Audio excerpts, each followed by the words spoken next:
मन मंदिरा गजर भक्तीचा.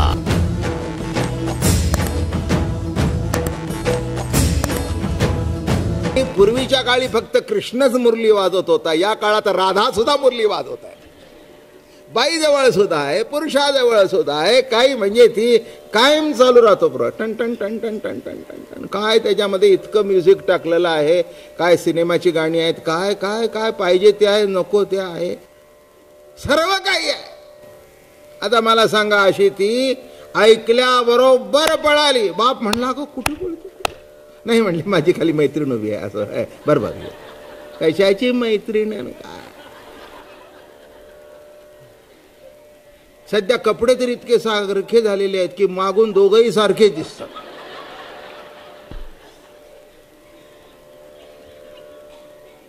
कोण कोण आणि कोण कोण काही दिसत नाही. बरोबर आहे, शेवटी राधा कृष्ण झाली, कृष्ण राधा काय दोन्ही एक रूप झाल्यानंतर तिथे रूप दिसतच नाही.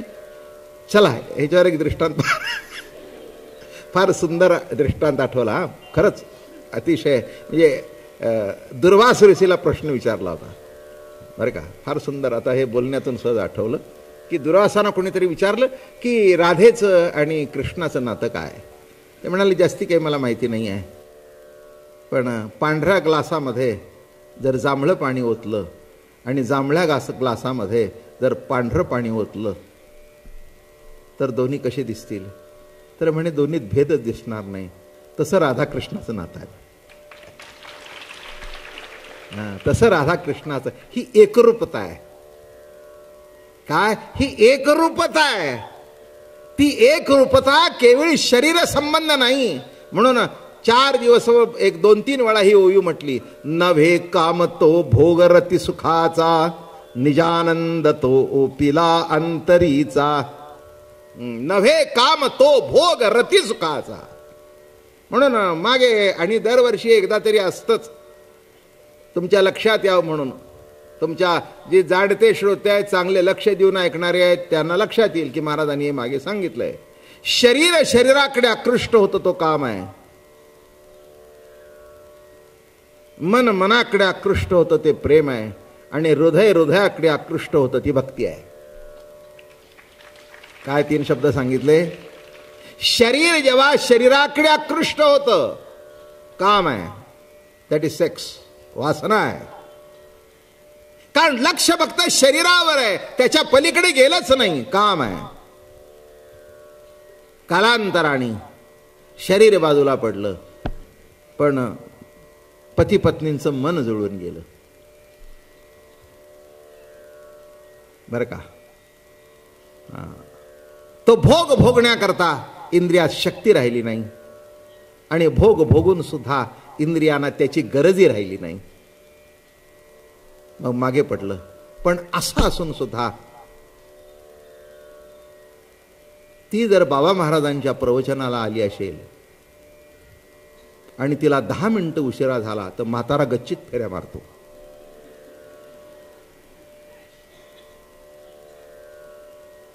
इकडून तिकडे, तिकडून तिकडे, बरोबर आहे ना. आणि त्याला झाला असेल तर त्याचाही जीव वर खाली होतो. म्हणतो का ग उशीर? अगं हो नाही हो, जरा बस उशिरा. असं असं होय, बरं बरं बरं. कशाचं आकर्षण आहे? देह मागे पडलाय, पण दोघांची मन एकमेकाशी मिळून गेलेली आहेत. मनोमिलन, देह मिलन, शरीर मिलन, मनोमिलन, आणि पुढचा आहे हृदय मिलन बरं का. ज्ञानेश्वरी गीता कुठे संपली? ये हृदयचे ते हृदय घातले, आणि द्वैत न मोडता केले आपणाईसे अर्जुना. देवो विसरला देवपण, भक्त विसरला भक्तपण, दोघांचे बुडाले दोघे पण, स्वानंदे पूर्ण ओसंडे. काय म्हणतायत? देवो विसरला देवपण, भक्त विसरला भक्तपण, दोघांचे बुडाले दोघे पण, स्वानंदे पूर्ण ओसंडे. आनंद नाही, स्वानंद. स्वानंद. त्या प्रेम प्रतितीमध्ये दोघे एक रूप झाले. आणि म्हणून गवळणींना माहिती होतं की आपला खरा पती कोण आहे, आपला खरा मालक कोण आहे. हे माहिती होतं. आणि म्हणून काय घडलं, भ्रतार सेजेशी टाकोनी उठती. भ्रतारा शेजारी निजलेल्या होत्या. रात्रीची वेळ होती, मध्यान्हीची वेळ होती. असा चंद्र असा उगून आला होता आणि साध आल्याबरोबर तसंच सोडून दिलं त्याला. योग्य का योग्य बघू नंतर सांगेन त्याच्याबद्दल, येईलच उत्तर पुढे बरं का. हो, योग्य का अयोग्य ते पुढे सांगेन. तुम्ही सामान्य दृष्टिकोनातून बघाल तिथे अयोग्य आहे. एक विशिष्ट अवस्थेच्या पलीकडे गेल्यानंतर जे घडलं ती योग्यच आहे असं वाटेल. आणि म्हणून कोणत्या लेवलनी काय ऐकावं एवढंच कळलं पाहिजे. कोणचा विषय ऐकताना कोणत्या भूमिकेतून ऐकावा हे एवढं कळल्यानंतर माझी रासक्रीडा कळेल. आणि म्हणून असं नाही की एक दिवस सांगितलं आणि गेलं. आजचा 8वा दिवस आहे. 8वा दिवस आहे. आत्ताशी आपला अजून चंद्र उगवला नाही. काय 8 दिवस एक भूमिका तुमच्यात तयार करतोय की तुम्ही रास ऐकाल तेव्हा तुमच्या अंतःकरणामध्ये असं काहीतरी वाटू नये की हे काहीतरी विचित्र आहे. विचित्र नाहीच आहे, तुमचं मन विचित्र आहे. भगवंताचं जागोजागी चित्र आहे, पण त्या चित्राला विचित्र कसं करायचं हे तुमच्याकडून शिकावं. माझं म्हणणं कळलं ना. चित्रच आहे बरं का. सुंदर चित्र आहे. काही वेळेला आपल्याला दिसतं एखाद्या सुंदर ललनीचं चित्र असतं. कोणतरी कार्टी येतात आणि त्या बाईला मिशा काढतात. आता काय झाले, इतकं सुंदर त्या बाईचं चित्र होतं, मिशी काढल्याबरोबर झालं विचित्र झालं. मग चित्र झालं का विचित्र झालं. आता बघा तुमचं, आता कळलं ना तुम्हाला. म्हणजे तुम्ही सुद्धा बसल्या बसल्या केला असेल. मी तुम्हाला सांगू का, माणसाचा स्वभाव इतका विक्षिप्त आहे, त्याला चांगला असलेलं कसं वाईट करावं हे त्याला चटकन कळतं. हे चटकन कळतं. फुल जरी हातात दिलं ना तर बसल्या बसल्या कुस्करत बसेल. तुम्ही आता सीटला बसलाय ना, बसला बसता एखादा तिथला फोम केलेला बोट तिथे घालून असं जास्ती फाडून ठेवा, जास्ती फाडून ठेवा.